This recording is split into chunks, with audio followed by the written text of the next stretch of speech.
In the Dominican Republic, people took to the streets to protest against the increase in the prices of basic food basket and fuel, with more mobilizations called for March 1st and 2nd.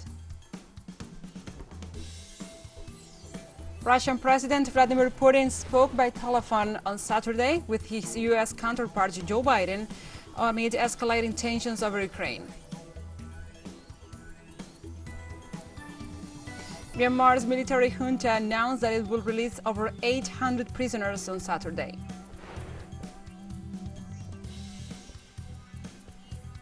From the headquarters of teleSUR English in Havana, Cuba, this is From the South. I'm your anchor, Gladys Quesada, and these are the news. In the Dominican Republic, people took to the streets to protest against the increase in the prices of the basic food basket and fuel. The Broad Front called for a nationwide mobilization on March the 1st and the 2nd. Demonstrations have been registered with burning tires in the street and these roadblocks, following the call made by the spokesperson of the Dominican opposition for a 48-hour strike in San Francisco de Macorís. The Minister of the Interior and the Police, Jesus Vázquez, denied the mobilizations were serious events and also said they were financed by the opposition and did not pursue any social demands.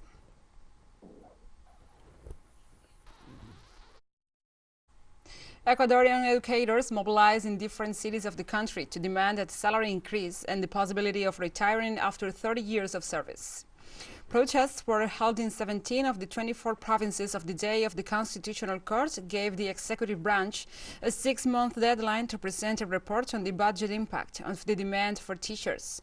According to the National Union of Educators, teachers' salaries have been frozen for years with the argument that there are no funds to increase them, while at the same time they point to salary increases for members of the National Police Force. The main demonstration took place in Quito, where educators gathered in the afternoon outside the Ecuadorian Institute of Social Security to begin their march towards the historic center of the city.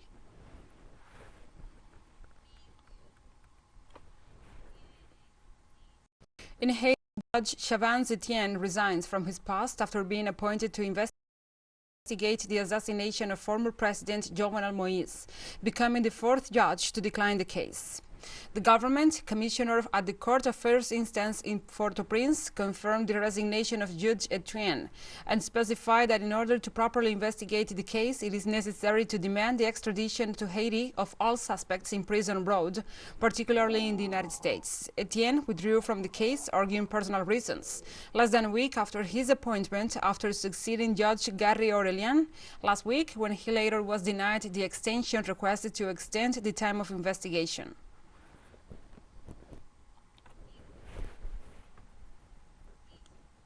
And the violence against press workers in Mexico continues. This Friday, family and friends of Eber Lopez, journalist and director of the portal Noticias Web, mourned his death after he was shot in the Mexican state of Oaxaca.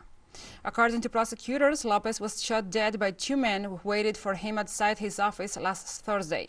The 2 suspects were later detained by officials who also recovered a weapon from them, although there is still no information on the motive of the killing. The Mexican state has expressed his concern over attacks on media workers, which according to the Attorney General's office have claimed the lives of 5 journalists so far this year.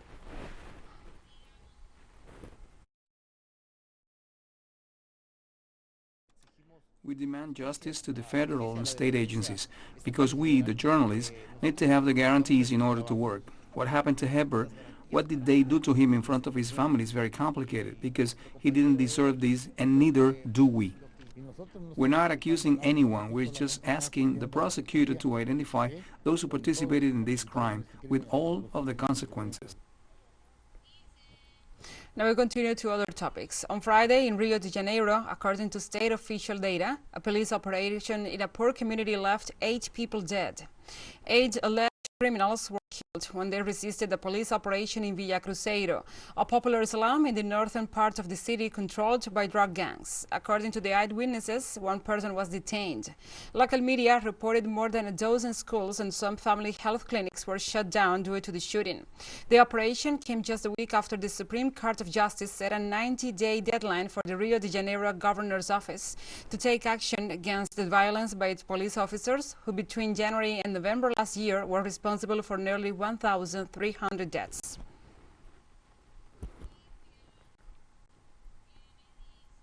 On Friday, the leader of the Workers' Party, Luis Inácio Lula da Silva, stressed the need for political force to recover its presidential functions in order to guarantee welfare and social stability in the South American country. On the 42nd anniversary of the foundation of the party, the also former president of Brazil referred to the struggle that the party has maintained since its foundation to overcome social inequality in the country, inflation, unemployment, as well as economic backwardness. The leader also expressed that unfortunately, the Workers' Party reaches 42 years in a particularly sad moment in the history of Brazil, which denies all the conquests achieved in these years of struggle. He called for unity as the only indispensable way to overcome the setbacks and manage to overcome the COVID-19 pandemic.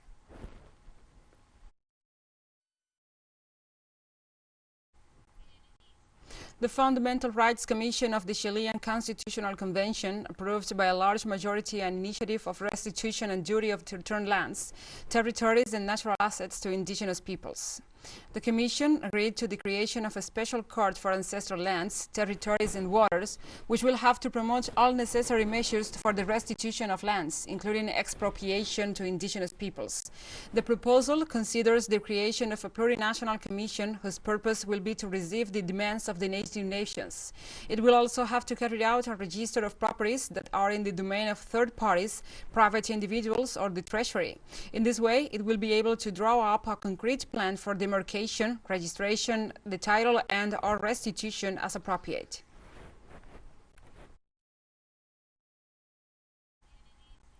This Saturday, February 12th, is the 30th anniversary of the death of the Argentine writer Julio Cortázar, considered one of the most innovative and original authors of his time.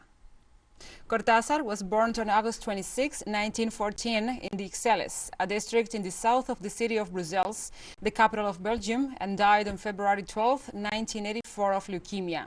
He was a master of the story, poetic prose, and the short story in general. In his legacy, he left 7 important novels which introduced a new wave of writing literature in the Hispanic world because they broke the classic patterns by means of narratives that escape from the temporal linearity, among which we can highlight with excellence Rayuela, written in 1963, and with which he created a particular style of reading and multiple interpretations, and the story titled Un Tal Lucas, published in 1979. Let's listen to a fragment of this writing.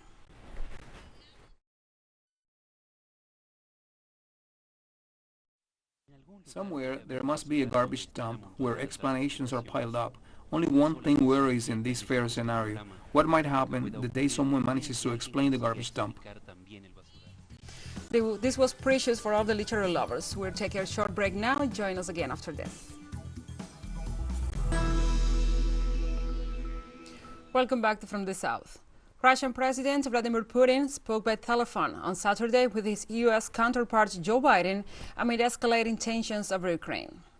Both heads of state spoke for 1 hour in a bid to defuse the crisis over Ukraine, while the U.S. State Department ordered all but a core team of its diplomats and employees to leave the American embassy in Kiev over fears that Moscow allegedly will soon mount a major assault.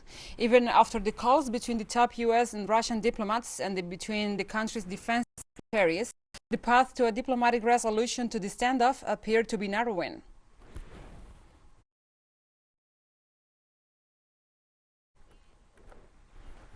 The United States on Saturday ordered all non-emergency Kiev embassy staff to leave because of the allegedly threat of Russia invading Ukraine. The advisory also repeated an earlier call by U.S. President Joe Biden for Americans to leave Ukraine. A number of countries, including the United Kingdom, have followed the suit. In an updated travel advisory, the U.S. State Department issued the order for most U.S. direct hire employees from the embassy in Kiev. It also added that a small consular presence will be maintained in western Ukraine to handle emergencies. Russian Foreign Minister Sergei Lavrov has accused the U.S. of seeking to provoke conflict in Ukraine and accused Washington of waging a propaganda campaign against Moscow in a phone call with his U.S. counterpart Anthony Blinken.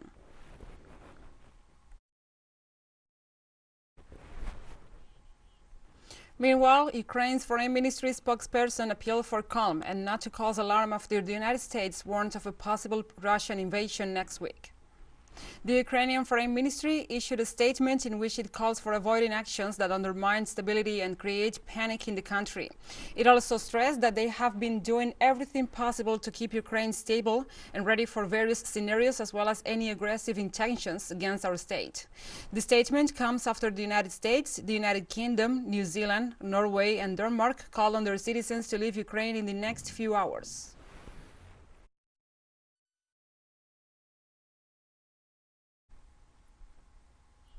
Turkmenistan will hold early presidential elections on March 12th after the country's president called for a generational change. According to the Interfax agency, President Gurbanguly Mbedi Murkambedov, in power since 2006, ordered the Central Election Commission to start preparing for the elections. The next regular elections were to be held in 2024, but on Friday the head of state announced a meeting at the People's Council, the upper house of parliament, his intention to transfer his post to a young leader. The president of Turkmenistan is elected directly by the Turkmen people and holds office for a 7-year term.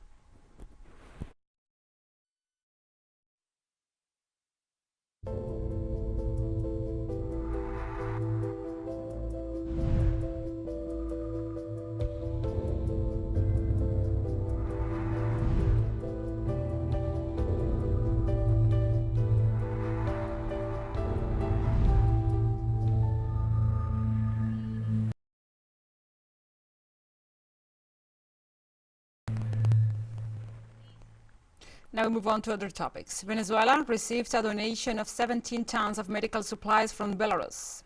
The shipment arrived after the Eastern European Nations Council of Ministers instructed its Ministry of Health to ensure the delivery of medicines to the South American nation to support the fight against the COVID-19 pandemic.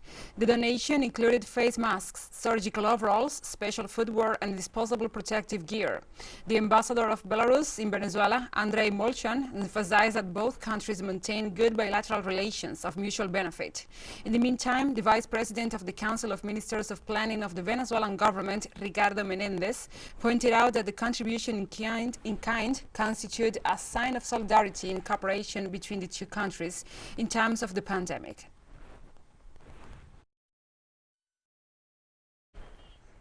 In Cuba, more than 88% of the population has completed its vaccination schedule against the COVID-19 pandemic.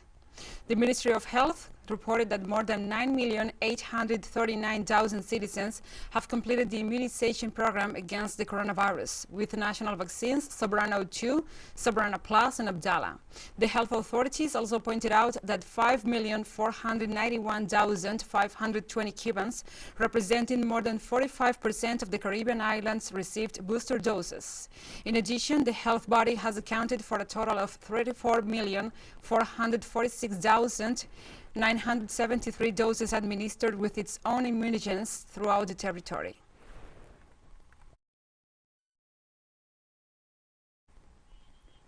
And Paris police intercepted at least 500 vehicles attempting to enter the French capital on Saturday, in defiance of a police order to take part in protests against virus restrictions inspired by Canada's horn-honking Freedom Convoy.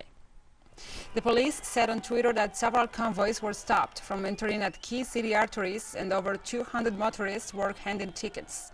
Around 7,000 officers have been mobilized for the weekend protests. So far, the police blockade action has seemed effective. Waving French flags and shouting freedom, the protesters organized online, inspired in part by truckers who have blockaded Canada's capital and blocked border crossings. The French action has no single leader or goal and comes as months of protests against the French government vaccination rules have been waning.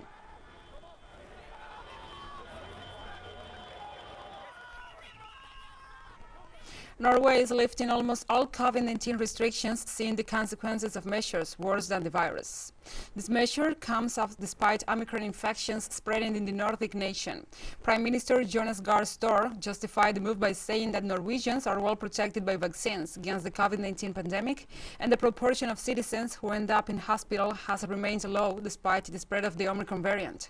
As of Saturday, Norwegians are no longer required to wear masks in crowded places, and the 2 meters distancing rule is abolished. In addition, self-isolation requirement is lifted and replaced with a recommendation that infected adults stay at home for 4 days. We're removing these measures now effective from 10 a.m. So all that I have said applies immediately. And we can do this for four main reasons. The Omicron variant of the virus is not proving as severe as disease as previous variants of COVID-19. Although infections are on the rise, the proportion ending up in hospital is down. Third, we are all well protected by vaccines. And fourth, even if infections are high and there is lots of sick leave, it is largely manageable. The consequences of the measures have become more negative than the consequences of the infection, and therefore we now remove almost every one of them. We'll take a final short break now and join us again after this.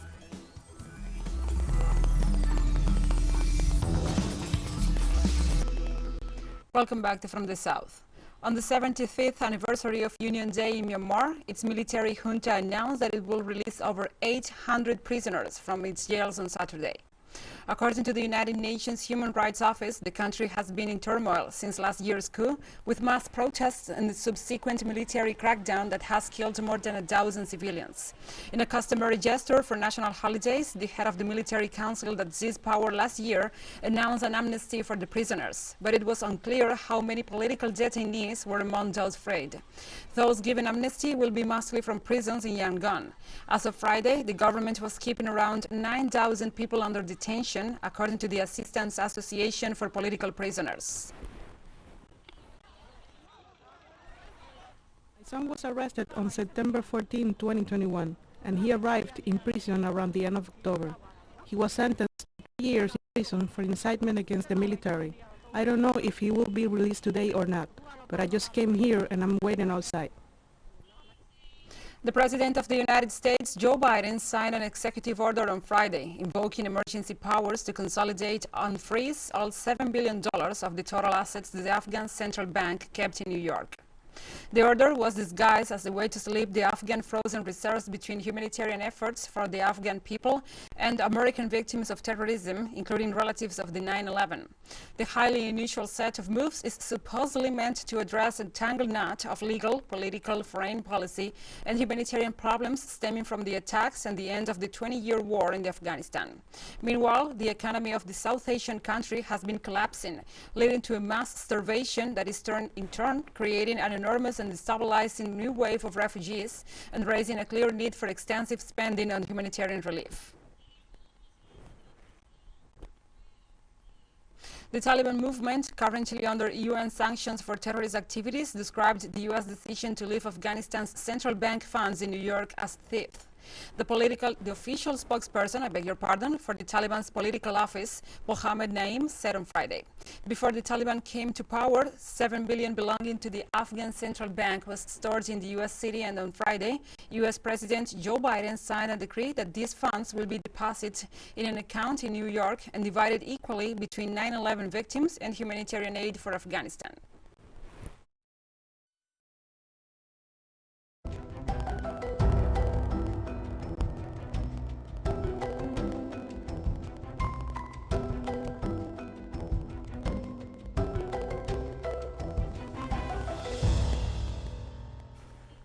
Now we move on to other topics. Experts assure that Portugal is experiencing one of its worst droughts in the last 20 years.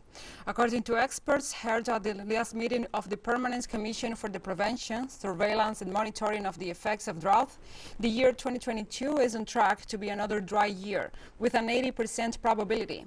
The situation has generated that water reservoirs in the center of the country are drying up in plain sight, which worries farmers and local residents. In this context, the governments of Spain and Portugal have analyzed the current scenario for water scarcity and have agreed to strengthen their cooperation for the management of the hydrographic basins. The water reserves have decreased by 20% in the last 20 years. So every time we have a drought, depending on its intensity and duration, the situation only gets worse. At the level of the Iberian Peninsula, it is very important that both Portugal and Spain are fully aware of the impact of these climatic changes, and especially regarding the problem of water management. Several studies indicate that water management will be the next problem facing mankind. In Brest, France, on Friday, world leaders gathered to discuss protecting the planet's oceans from threats such as overfishing and plastic pollution, and to find further ways to manage the seas. The One Ocean Summit, which brings together leaders from developed countries and from Africa and Latin America, was chaired by the French president. Through his meeting, negotiations are expected to be launched with a view to concluding an international treaty to combat plastic pollution. Political momentum is also expected to be achieved to develop marine protected areas and the conclusion of discussions on an international treaty on the high seas or the ratification of a treaty to strengthen the safety of fishing vessels.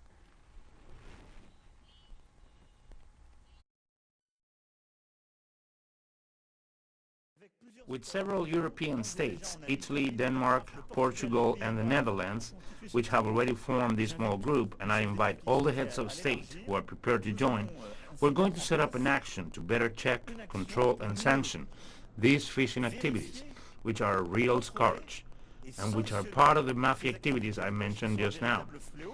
That is what we are doing and what we are going to intensify in the Gulf of Guinea, in the Mozambique Channel, and in many other places. And we have come to the end of this news brief. But remember, you can find this and many other stories on our website at telesurenglish.net. And also, if you feel so inclined, please join us on social media for all the latest news. We are on Facebook, Twitter, Instagram, and Telegram. For Telesur English, I'm Gladys Quesada. Thank you for watching.